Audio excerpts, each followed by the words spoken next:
दोस्तों, यह कहानी है एक साधु और विधवा औरत की। कैसे साधु ने विधवा औरत को गर्भवती किया, चलिए इसे गहराई से समझते हैं। दोस्तों, उत्तर प्रदेश के एक छोटे से गांव सिद्धपुर की मिट्टी में आध्यात्मिकता रची बसी थी। यह गांव प्राचीन महादेव मंदिर के कारण प्रसिद्ध था और वहीं स्थित था महादेव आश्रम, जो वर्षों से साधुओं और सन्यासियों का निवास था। इस आश्रम के प्रमुख थे स्वामी अचलानंद, जिन्हें लोग एक सिद्ध पुरुष मानते थे। कहा जाता था कि वे तपस्या से कई सिद्धियां प्राप्त कर चुके थे। उनके दर्शन मात्र से लोग अपने दुख भूल जाते थे। गांव वाले उन्हें देवतुल्य मानते थे और उनकी हर बात को शास्त्रों के समान पवित्र मानते थे। लेकिन इसी गांव में एक स्त्री थी जो समाज के बनाए नियमों की बेड़ियों में जकड़ी हुई थी। उसका नाम था गंगा। गंगा केवल 22 वर्ष की थी जब उसके पति रवि की अचानक मृत्यु हो गई। रवि खेतों में काम करता था और एक दिन सांप के काटने से उसकी मृत्यु हो गई। शादी के कुछ ही वर्षों में गंगा की दुनिया उजड़ गई। गांव के लोगों ने उसके प्रति सहानुभूति दिखाई, लेकिन यह सहानुभूति जल्द ही उपेक्षा में बदल गई। विधवा होना जैसे एक अपराध था। उसके लिए रंग बिरंगे कपड़े पहनना, हंसना, यहां तक कि किसी पुरुष से बात करना भी पाप समझा जाता था। वह धीरे धीरे समाज से कटती गई। गंगा के ससुराल वालों ने भी उसे एक बोझ मान लिया। घर में उसकी कोई आवाज नहीं थी। वह सारा दिन चुपचाप रहती, केवल अपने मृत पति की यादों में डूबी रहती। परंतु उसकी पीड़ा उसे महादेव मंदिर की ओर खींच लाई। आश्रम की शरण में गंगा हर दिन मंदिर जाती और वहां घंटों बैठी रहती। महादेव की मूर्ति के सामने बैठकर उसकी आंखों से आंसू बहते रहते। वह नहीं जानती थी कि वह क्या मांग रही थी, अपने पति को वापस या एक नया जीवन। मंदिर के पास ही महादेव आश्रम था। वहां स्वामी अचलानंद अपने भक्तों को दर्शन देते थे। वे हर दिन प्रवचन देते और लोग उन्हें श्रद्धा से सुनते। एक दिन जब गंगा मंदिर से लौट रही थी, तभी आश्रम के आंगन में खड़ी हो गई। वह स्वामी अचलानंद के प्रवचन सुनने लगी। जीवन और मृत्यु एक ही सिक्के के दो पहलू हैं, स्वामी जी कह रहे थे। हम जो खोते हैं वह वास्तव में कहीं नहीं जाता, वह ब्रह्मांड में विलीन हो जाता है। गंगा उनके शब्दों में खो गई। उसे लगा कि ये शब्द उसी के लिए कहे जा रहे हैं। उस दिन के बाद से गंगा रोज वहां आने लगी। वह भक्तों की भीड़ में चुपचाप बैठती और स्वामी अचलानंद की बातें सुनती। धीरे धीरे उसकी उदासी कम होने लगी। उसे लगने लगा कि वह फिर से जी सकती है, लेकिन समाज उसे इसकी इजाजत नहीं देगा। गंगा अब नियमित रूप से आश्रम आने लगी। वह वहां केवल प्रवचन सुनने ही नहीं, बल्कि छोटे मोटे काम करने भी जाने लगी। वह वहां फूल सजाती, दीपक जलाती और भक्तों के लिए प्रसाद तैयार करने में मदद करती। स्वामी अचलानंद ने भी नोटिस किया कि यह युवती हर दिन आश्रम आती है। एक दिन उन्होंने गंगा से पूछा, बेटी, तुम्हारा नाम क्या है? गंगा ने सिर झुकाकर उत्तर दिया, गंगा, तुम रोज यहां आती हो, क्या कोई विशेष कारण है? गंगा ने कुछ क्षण चुप रहकर कहा, मन को शांति मिलती है महाराज। स्वामी अचलानंद ने उसकी आंखों में झांका। वहां एक अनकहा दर्द था जिसे वे समझ सकते थे। उन्होंने सिर हिलाया और कहा, शांति तुम्हारे भीतर ही है, बाहर नहीं। जब तुम स्वयं को समझोगी तो सभी उत्तर तुम्हें मिल जाएंगे। गंगा के लिए यह शब्द एक पहेली थे।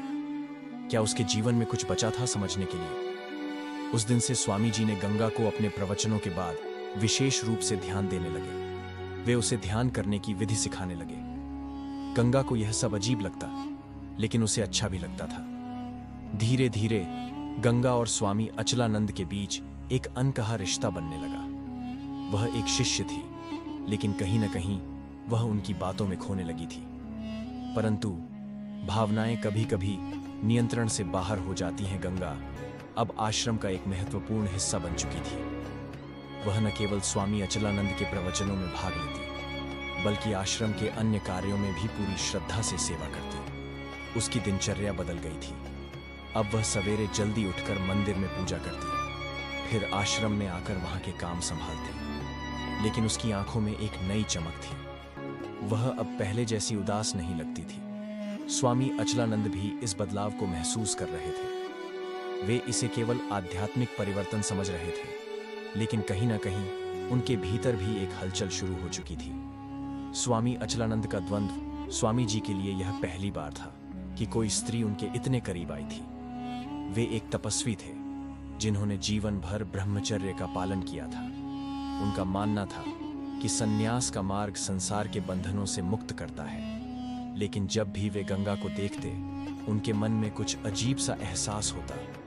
वे समझ नहीं पा रहे थे कि यह क्या है, सहानुभूति, स्नेह या कुछ और।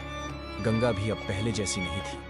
वह जब स्वामी जी को देखती तो उसकी आंखों में एक अनकहा आकर्षण झलकता। वह खुद इस भावना को समझ नहीं पा रही थी। क्या यह भक्ति थी या प्रेम? स्वामी अचलानंद और गंगा दोनों इस उलझन में थे, लेकिन दोनों ही इसे नकारने की कोशिश कर रहे थे। गांव में यह चर्चा शुरू हो गई थी कि गंगा अब रोज आश्रम में जाती है। कुछ लोग इसे सामान्य मान रहे थे, लेकिन कुछ लोगों के मन में शक पैदा होने लगा था। एक विधवा स्त्री का रोज आश्रम जाना ठीक नहीं है। गांव के कुछ लोग आपस में बातें करने लगे। गंगा को लेकर अफवाहें फैलने लगी। कुछ लोगों ने कहना शुरू कर दिया कि शायद स्वामी अचलानंद का ध्यान अब साधना से भटक रहा है। एक दिन जब गंगा मंदिर में पूजा कर रही थी, तभी गांव की कुछ औरतें वहां आ गईं। बहू, रोज रोज आश्रम जाने की क्या जरूरत है? एक बूढ़ी औरत ने तंज कसते हुए कहा। हाँ, हमें तो लगता है कि कुछ गड़बड़ चल रहा है, दूसरी औरत ने जोड़ा। गंगा ने कोई जवाब नहीं दिया, लेकिन उसके मन में एक बेचैनी थी। क्या वाकई समाज उसे जीने नहीं देगा? उसने इस बारे में स्वामी अचलानंद से बात करने का निश्चय किया। गंगा उस रात आश्रम में रुक गई। उसने स्वामी अचलानंद से कहा, गांव के लोग तरह तरह की बातें कर रहे हैं। वे हमारे रिश्ते को संदेह की दृष्टि से देख रहे हैं। स्वामी जी ने गहरी सांस ली। वे जानते थे कि यह दिन कभी न कभी आने वाला था। लोग हमेशा वही देखते हैं जो उनकी सोच में होता है। हमें उनके बारे में चिंता नहीं करनी चाहिए, उन्होंने शांत स्वर में कहा। गंगा कुछ देर चुप रही, फिर बोली, लेकिन महाराज, मैं भी कुछ महसूस करने लगी हूं। मैं नहीं जानती कि यह क्या है, लेकिन जब भी मैं आपके पास होती हूं, मुझे एक अजीब सी शांति मिलती है। क्या यह भक्ति है या कुछ और? स्वामी अचलानंद उसकी बात सुनकर हतप्रभ रह गए। यह वही प्रश्न था जिसे वे खुद से भी पूछने से डरते थे। गंगा, तुम एक समर्पित आत्मा हो।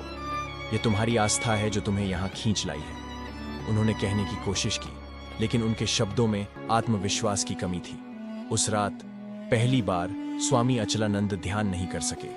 उनके मन में गंगा की छवि बार बार उभर रही थी। गंगा और स्वामी अचलानंद के बीच जो भी था वह अब तक अनकहा था, लेकिन भावनाओं को कब तक छिपाया जा सकता था? मनुष्य चाहे जितना भी संयम का अभ्यास करे, कुछ क्षण ऐसे आते हैं जब आत्मा और शरीर के बीच एक संघर्ष छिड़ जाता है। स्वामी अचलानंद इस द्वंद्व से जूझ रहे थे। वे हर दिन गंगा को देखते और खुद को समझाने की कोशिश करते कि यह मात्र भक्ति है, एक गुरु और शिष्य का संबंध। लेकिन कहीं ना कहीं वे भी इस आकर्षण से अनजान नहीं थे। गंगा अब पहले से अधिक आत्मविश्वासी हो गई थी। आश्रम में उसका प्रभाव बढ़ने लगा था। भक्तों में से कुछ को यह अखरने लगा। गांव में फैलती अफवाहें, गांव में यह चर्चा तेज हो गई थी कि स्वामी अचलानंद और गंगा के बीच कुछ चल रहा है। एक विधवा स्त्री का रोज रोज आश्रम में आना सही नहीं है। स्वामी जी अब पहले जैसे नहीं रहे। उनकी तपस्या में पहले जैसी शक्ति नहीं रही। इन अफवाहों ने आग की तरह फैलना शुरू कर दिया। स्वामी अचलानंद ने यह महसूस किया, लेकिन उन्होंने इसे नजरअंदाज किया। वे सोचते थे कि जब मनुष्य सत्य के मार्ग पर चलता है तो समाज उसकी परीक्षा लेता ही है, लेकिन वे यह नहीं जानते थे कि यह परीक्षा इतनी कठिन होने वाली थी। एक रात बहुत तेज बारिश हो रही थी। गांव जलमग्न हो गया था और गंगा अपने घर नहीं लौट सकी। वह भीगते हुए आश्रम पहुंची और आश्रय मांगा। स्वामी अचलानंद ने उसे अपने कमरे में बैठने के लिए कहा। कमरा छोटा था, लेकिन एक दिया जल रहा था। वर्षा की ध्वनि से वातावरण रहस्यमय हो गया था। गंगा कांप रही थी। उसके कपड़े भीग चुके थे। तुम्हें ठंड लग जाएगी, यहां बैठो, स्वामी अचलानंद ने कहा। गंगा ने उनकी आंखों में देखा। वे टकटकी लगाए उसे देख रहे थे। पहली बार उनकी आंखों में वह संयम नहीं था जिसके लिए वे जाने जाते थे। गंगा के होंठ कांपे। महाराज, क्या एक स्त्री का प्रेम पाप होता है? स्वामी अचलानंद चौंक गए। वे कुछ नहीं बोले। गंगा ने आगे कहा, मैंने जीवन में बहुत दुख झेले हैं। मैं केवल प्रेम चाहती हूं। क्या मैं इस संसार में किसी की नहीं हो सकती? स्वामी अचलानंद का मन कमजोर होने लगा। वे स्वयं को रोकने की कोशिश कर रहे थे, लेकिन गंगा की भीगी देह, उसकी आंखों में झलकता प्रेम और वह रात की रहस्यमयता, ये सब मिलकर उन्हें वश में कर रहे थे।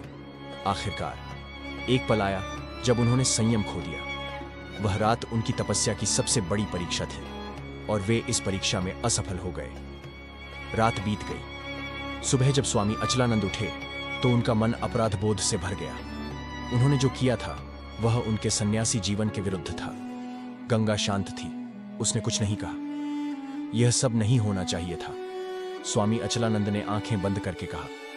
गंगा ने धीरे से उत्तर दिया, लेकिन यह हुआ और इसे आप भी रोक नहीं सके। स्वामी अचलानंद निरुत्तर थे। उन्होंने गंगा से कहा कि अब उसे आश्रम छोड़ देना चाहिए।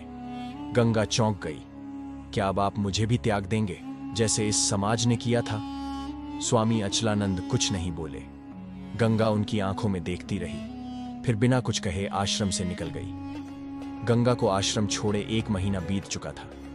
उसने खुद को समझाने की बहुत कोशिश की कि जो हुआ वह एक भूल थी, लेकिन उसका शरीर उसे यह भूलने नहीं दे रहा था। उसे मितली आने लगी थी, कमजोरी महसूस होती थी और सबसे बड़ी बात, उसका मासिक धर्म बंद हो गया था। शुरुआत में उसने इसे नजरअंदाज किया, लेकिन जब 2 महीने बीत गए तो उसे एहसास हुआ कि उसके साथ कुछ बहुत बड़ा हो चुका है। गंगा गर्भवती थी। उसका मन घबरा गया। वह क्या करेगी? यह बच्चा किसका कहलाएगा? समाज उसे किस दृष्टि से देखेगा? गांव में यह खबर जल्द ही फैल गई कि गंगा का पेट बढ़ रहा है। अब वह घर से बाहर निकलने में डरने लगी थी। गांव की औरतें अब उसके पीछे बातें करने लगी। देखा, हमने पहले ही कहा था कि कुछ गड़बड़ है। यह सन्यासी लोग बाहर से भले ही बड़े भक्त दिखते हों, लेकिन अंदर से कुछ और ही होते हैं। गंगा के लिए यह समय बहुत कठिन था। उसे समझ नहीं आ रहा था कि वह क्या करे। आखिरकार उसने निर्णय लिया कि वह एक बार स्वामी अचलानंद से बात करेगी। गंगा ने रात के समय महादेव आश्रम की ओर कदम बढ़ाए। उसे डर था कि कोई उसे देख न ले, लेकिन उसके पास और कोई रास्ता नहीं था। जब वह आश्रम पहुंची तो स्वामी अचलानंद अपने कक्ष में ध्यान कर रहे थे। गंगा ने धीरे से दरवाजा खटखटाया। स्वामी जी ने आंखें खोलीं और चौंक गए। गंगा, तुम यहां क्यों आई हो? गंगा ने कांपते हुए उत्तर दिया, महाराज, मैं आपसे एक महत्वपूर्ण बात करने आई हूं। स्वामी अचलानंद ने गहरी सांस ली। वे जानते थे कि यह मुलाकात आसान नहीं होने वाली थी। गंगा ने आंखें नीचे करके कहा, महाराज, मैं मां बनने वाली हूं। स्वामी अचलानंद का चेहरा सफेद पड़ गया। यह कैसे संभव है? उन्होंने हकला कर कहा, जो कुछ उस रात हुआ उसी का परिणाम है। गंगा ने दर्द भरे स्वर में कहा। स्वामी अचलानंद के लिए यह सबसे बड़ा आघात था। उन्होंने जीवन भर अपने सिद्धांतों पर चलने की कोशिश की थी, लेकिन अब उनका सारा तप भंग हो चुका था। कुछ क्षणों तक दोनों के बीच सन्नाटा छाया रहा। फिर स्वामी अचलानंद ने कहा, गंगा, यह बच्चा इस संसार में नहीं आ सकता। गंगा को लगा जैसे किसी ने उसके पैरों तले जमीन खींच ली हो। आप क्या कह रहे हैं? उसने कांपते हुए पूछा। तुम्हें इसे समाप्त कर देना चाहिए, स्वामी अचलानंद ने कठोर स्वर में कहा। गंगा को लगा जैसे किसी ने उसे जिंदा दफना दिया हो। उसने सोचा था कि स्वामी अचलानंद उसकी रक्षा करेंगे, लेकिन यहां तो वे उसे ही त्याग रहे थे। गंगा ने आंसू भरी आंखों से उनकी ओर देखा और कहा, तो यह आपकी सच्चाई है? आपने सिर्फ अपने शरीर की वासना पूरी करने के लिए मुझे अपनाया था। स्वामी अचलानंद ने कुछ नहीं कहा। वे खुद भी भीतर से टूट चुके थे, लेकिन उन्हें अपनी छवि बचानी थी। गंगा वहां से बिना कुछ कहे चली गई। दोस्तों, अब गंगा के जीवन में सबसे बड़ा तूफान आएगा। गांव के लोग उसके गर्भवती होने की सजा देंगे। उसे अपमानित किया जाएगा, पीटा जाएगा और शायद गांव से निकाल भी दिया जाएगा। दोस्तों, क्या गंगा इस अत्याचार के खिलाफ खड़ी होगी? क्या स्वामी अचलानंद अपनी गलती स्वीकार करेंगे? दोस्तों, गंगा के गर्भवती होने की खबर अब पूरे गांव में फैल चुकी थी। लोगों की जुबान पर बस एक ही सवाल था, बच्चे का पिता कौन है? गंगा को ताने, गालियां और अपमान सहना पड़ रहा था। गांव की पंचायत बुलाई गई। पंचों के सामने जब गंगा खड़ी हुई तो उसके चेहरे पर डर नहीं था, बल्कि एक अजीब सा तेज था। मुखिया ने गुस्से से पूछा, गंगा, ये बता कि यह बच्चा किसका है? गंगा चुप रही। अगर तूने सच नहीं बताया तो तुझे गांव से निकाल दिया जाएगा। गंगा ने धीरे से कहा, इस बच्चे के पिता वही हैं जिन्हें तुम पूजनीय मानते हो, स्वामी अचलानंद। ये सुनते ही पंचायत में सन्नाटा छा गया। कुछ लोगों को विश्वास नहीं हुआ, लेकिन कुछ के मन में पहले से ही संदेह था। यह झूठ है, आश्रम के कुछ अनुयायियों ने गुस्से से कहा। गंगा ने चुनौती भरी नजरों से कहा, अगर यह झूठ है तो स्वामी अचलानंद यहां आकर खुद क्यों नहीं कह देते कि मैं गलत हूं? गांव के कुछ लोग तुरंत महादेव आश्रम पहुंचे और स्वामी अचलानंद को पंचायत में बुलाया। स्वामी अचलानंद जब पंचायत पहुंचे तो उनका चेहरा उतरा हुआ था। मुखिया ने पूछा, स्वामी जी, यह लड़की कह रही है कि इस बच्चे का पिता आप हैं, क्या यह सच है? स्वामी अचलानंद की आंखें गंगा से मिलीं। वे जानते थे कि अब उनके पास दो ही रास्ते हैं, या तो सच कबूल करके समाज से बहिष्कृत हो जाएं, या झूठ बोलकर अपनी छवि बचा लें। उन्होंने गहरी सांस ली और कहा, यह स्त्री झूठ बोल रही है। गंगा के दिल पर जैसे किसी ने हथौड़ा मार दिया। आप भी? उसकी आंखों में आंसू थे। गांव वालों को अब कोई संदेह नहीं था। गंगा को चरित्रहीन घोषित कर दिया गया और उसे गांव छोड़ने का आदेश दिया गया। गंगा अकेली थी, उसका अपना कोई नहीं था। वह पेट पर हाथ रखकर जंगल की ओर चल पड़ी। रास्ते में वह एक मंदिर के पास रुकी और भगवान से कहा, अगर पुरुष के पाप की सजा सिर्फ स्त्रियों को ही मिलती है तो इस संसार में न्याय नहीं है। वह वहीं बेहोश होकर गिर पड़ी। 3 दिन बाद जब उसकी आंखें खुली तो वह एक वृद्ध साधु के आश्रम में थी। साधु ने उसे बचाया था। बेटी, अब तेरा क्या विचार है? साधु ने पूछा। गंगा ने धीरे से उत्तर दिया, अब मैं किसी से न्याय की उम्मीद नहीं रखूंगी। मैं खुद अपने बच्चे को पालूंगी और उसे एक ऐसा इंसान बनाऊंगी जो सच्चाई से न डरे। साधु मुस्कुराए, तो फिर इस अन्याय के खिलाफ खड़ी हो। दुनिया तुझे दोषी मानती है, लेकिन तू ही जानती है कि सच क्या है। गंगा ने आंखें बंद की और एक दृढ़ निश्चय किया। अब वह सिर्फ एक विधवा नहीं थी, वह एक मां थी। एक ऐसी मां जो अपने बच्चे को समाज की सड़ी गली मानसिकता से बचाने के लिए किसी भी हद तक जा सकती थी। और यही उसकी नई जिंदगी की शुरुआत थी। गंगा ने आश्रम में रहकर अपने बच्चे को पाला। उसने उसे सत्य, साहस और न्याय का महत्व सिखाया। समाज ने उसे तिरस्कार की नजरों से देखा, लेकिन वह अपने फैसले पर अडिग रही। वर्षों बाद उसका बेटा एक ईमानदार और निडर युवक बना, जिसने अन्याय के खिलाफ आवाज उठाई। जिस समाज ने गंगा को अकेला छोड़ दिया था, उसी समाज ने एक दिन उसके बेटे को सम्मान दिया। गंगा ने संतोष की सांस ली। उसने अपने जीवन का उद्देश्य पूरा कर लिया था। अब वह न केवल एक मां थी, बल्कि बदलाव की एक मिसाल भी। दोस्तों, ये कहानी आपको कैसी लगी वह मुझे कमेंट में जरूर बताएं। साथ अगर चैनल पर पहली बार आए हैं तो इस चैनल को सब्सक्राइब जरूर करें। धन्यवाद।